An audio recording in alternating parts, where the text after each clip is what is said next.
नमस्कार। आज हम पढ़ेंगे कोण का दूसरा भाग। कल हम कुछ पढ़े थे कोण के बारे में, आज उसके आगे पढ़ेंगे। ठीक, हम पढ़ रहे थे एंगल, कोण।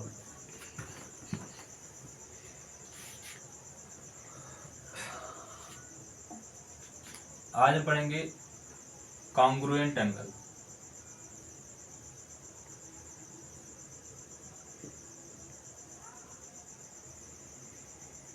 सर्वांगसम कोण।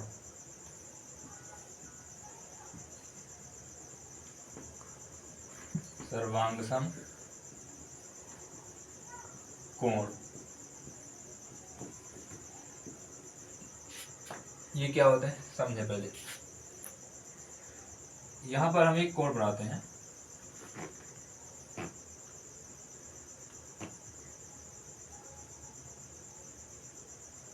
यहां पर मानते हैं इसका मान है थीटा, ठीक है। और एक कोण और बनाते हैं,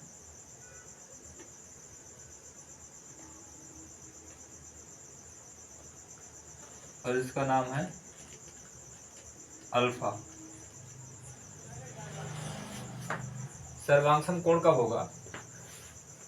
जब दो कोणों का मान जो होगा, एक होगा जैसे यहाँ पर एक कोण बना हुआ है, एक कोण यहाँ पर बना हुआ है। अगर इस कोण को उठाकर लाएं, अगर ये कोण या एक कोण दूसरे कोण पर पूर्णतः आच्छादित हो जाए, आच्छादित मतलब इसको अगर लेकर आए उठाकर इस पर रख दें तो पूरा पूरा इसके आकार का हो जाए, दोनों एक ही आकार का हो, इसकी साइड बराबर हो, इसकी साइड बराबर हो, और ये कोण भी बराबर, ठीक है। यानी थीटा और अल्फा दोनों क्या होगा? बराबर होगा। तो एक कोण दूसरे कोण पर पूर्णतः क्या हो जाए? आच्छादित हो जाए, उसे क्या कहते हैं? सर्वांगसम कोण, ठीक है। ये होता है सर्वांगसम कोण, ठीक। देखिए अगला कोण देखें, वर्टिकली अपोजिट एंगल।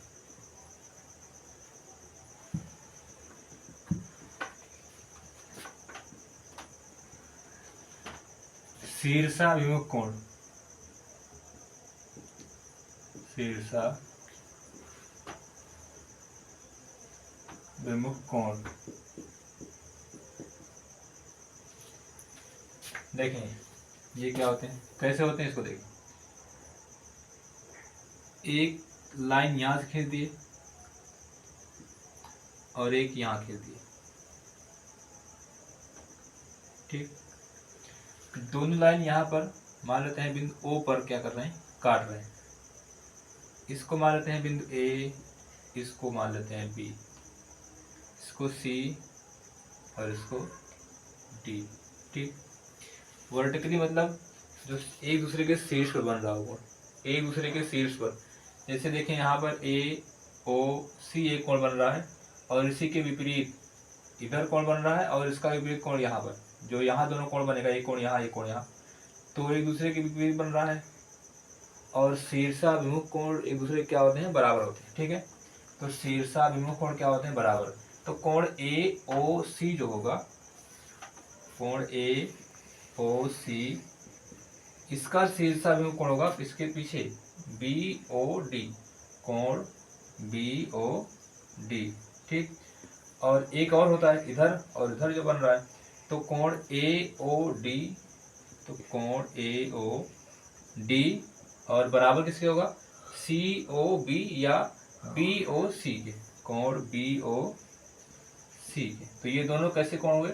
शीर्षाभिमुख कोण, शीर्षाभिमुख कोण, ठीक। वर्टिकली अपोजिट एंगल, ठीक। ये हुए शीर्षाभिमुख कोण होते हैं, ठीक है। ठीक, देखो अगला कोण देखेंगे। अब पढ़ेंगे करस्पॉन्डिंग एंगल। करस्पॉन्डिंग एंगल यानी संगत कोण, एकांतर कोण पढ़ेंगे, अल्टरनेटिव एंगल, और पढ़ेंगे युग्म कोण, पेयर एंगल। तो करस्पॉन्डिंग एंगल, करस्पॉन्डिंग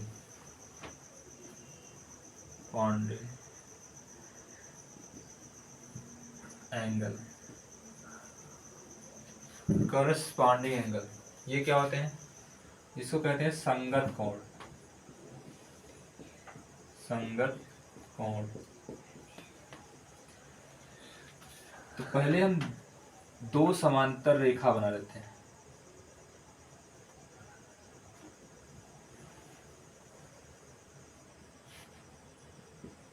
इसको मान लेते हैं यल है, इसको एम, एल एम, ठीक है।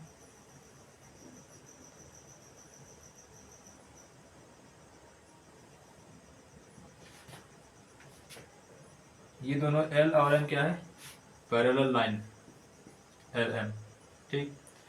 और इसी पर एक ट्रांसवर्सल लाइन खींच देते हैं ऐसे, ठीक,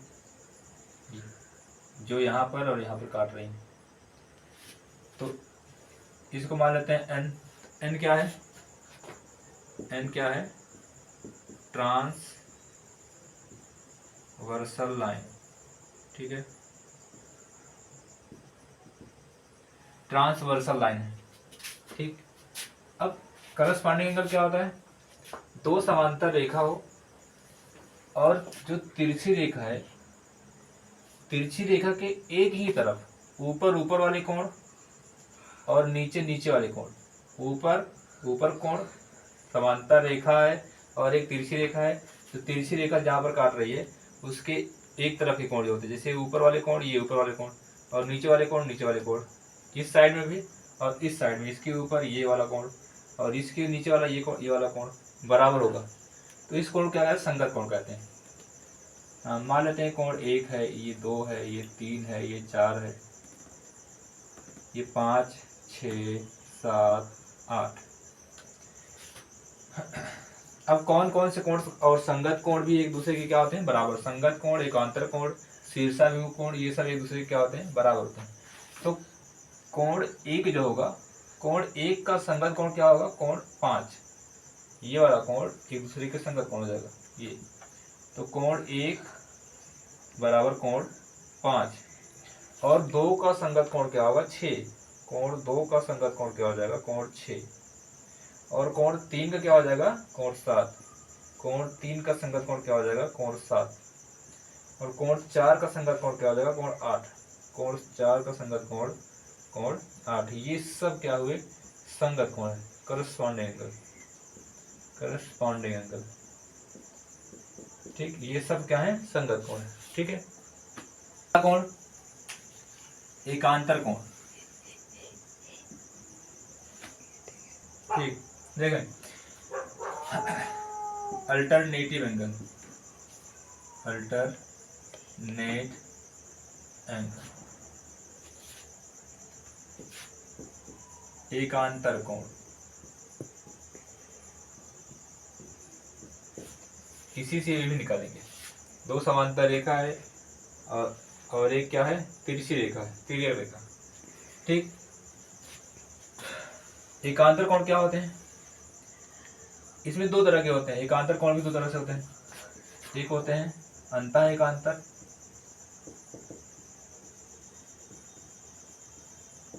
और एक होते हैं बाह्य एकांतर।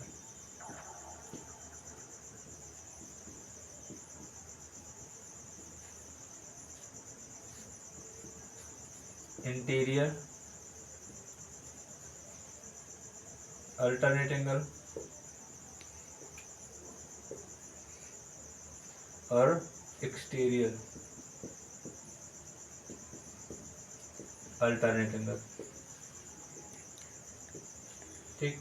एक्सटीरियर और इंटीरियर मतलब होता है जो इस समांतर रेखा के अंदर बन रहे हैं, एक्सटीरियर मतलब जो बाहर बन रहे हैं, ठीक। जो अंदर बनेगा वो इंटीरियर होगा, जो बाहर बनेगा क्या होगा, एक्सटीरियर होगा। बाहर कौन हो जाएगा, वो बाह्य एकांतर।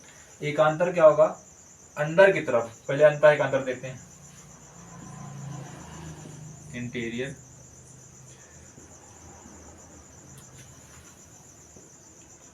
अल्टरनेट एंगल,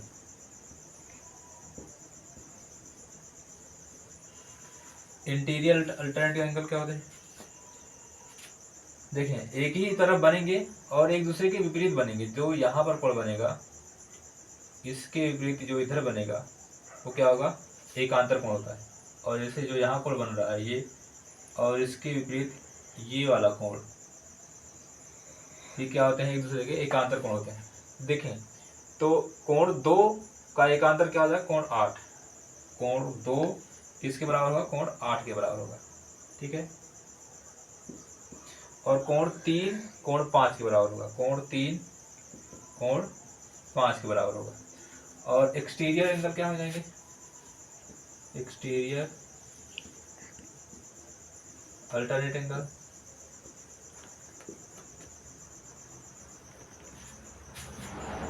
जो बाहर बनेंगे, इसमें ये इसके अपोजिट बन रहा है और ये इसके, यानी कोण 1 का एक्सटीरियर अपोजिट एंगल क्या हो जाएगा, एक्सटीरियर अल्टरनेट एंगल क्या हो जाएगा 7। कोण 1 का क्या हो जाएगा 7,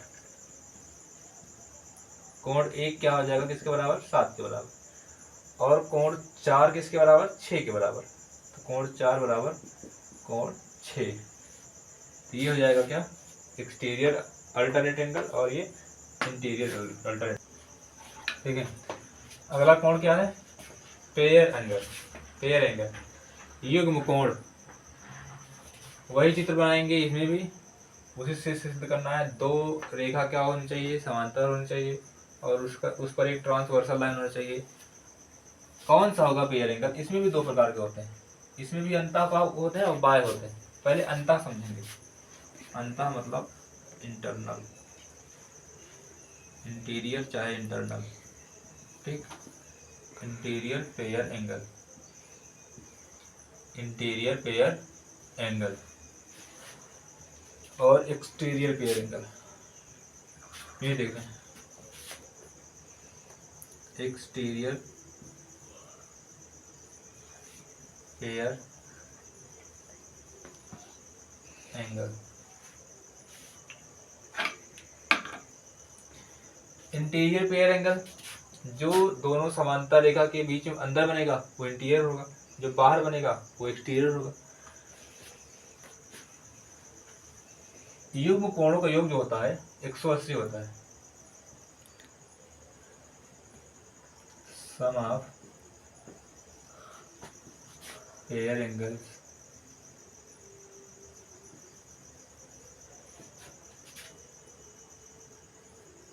इक्वल्स 180 डिग्री, ठीक। सम ऑफ पेयर एंगल्स कितना होता है, 180 डिग्री होता है, 180 डिग्री, ठीक है। दो युग्म कोणों का योग, दो कोणों का योग कितना होना चाहिए, 180 होना। जैसे देखें, एक कोण ये और एक कोण ये हुआ युग्म कोण, इन दोनों का योग 180 होगा। कैसे होगा अभी बताते हैं, ठीक। एक कोण ये, क्योंकि अंदर बन रहे हैं तो अंतः हो जाएंगे, बाहर बनेंगे तो बाह्य हो जाएंगे। तो ये कोण ये वाला और ये वाला, इन दोनों का योग कितना होगा, 180 होगा। और ये इसका योग कितना होगा, 180 होगा। ये भी युग्म कोण है, ये भी और ये भी, मतलब इसका योगफल 180 होगा, इसका योगफल 180 होगा, इसका योगफल, इनका योगफल 180 होगा, ठीक।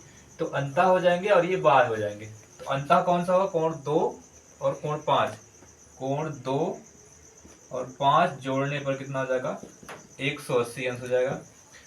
और इधर 3 और 8 को जोड़ने पर कितना हो जाएगा, 180। कोण 3 प्लस कोण 8 बराबर कितना, 180। ये हो जाएगा अंतः युग्म कोण। और बाह्य जो बन रहा है बाहर, 1 और 6, कोण 1 और कोण 6 का योगफल कितना होगा, 180 होगा। कोण 4 और कोण 7 का योगफल, बाह्य बाहर कोण 4 और कोण 7 का योगफल कितना हो जाएगा, 180। 180 कैसे होता है इसको देखते हैं यहाँ पर, ठीक है, समझें। इसको थोड़ा हटा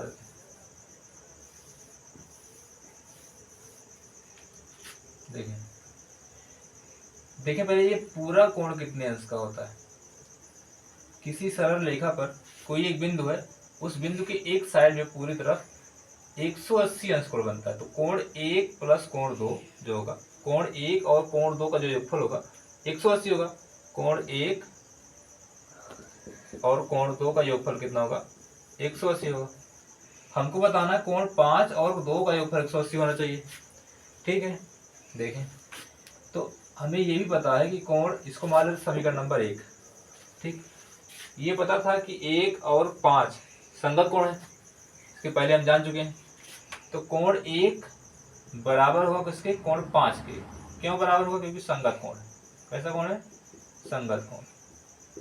ठीक, तो 1 के स्थान पर हम 5 लिख सकते हैं। कोण 1 के स्थान पर क्या लिख देंगे, 5।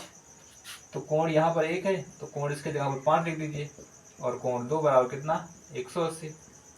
आ गया, कहाँ गया ये, कोण 2 बराबर, कोण 2 और 5 जोड़ने पर कितना, 180। कोण 2 5 180 हो गया। कोण 2 प्लस कोण 5 180। इसी प्रकार ये सब भी होते हैं, ये सब। ठीक, ये था क्या, युग्म कोण। ठीक है, आज के लिए बस इतना ही। आगे जो है कल अगली वीडियो में जानेंगे। ठीक है।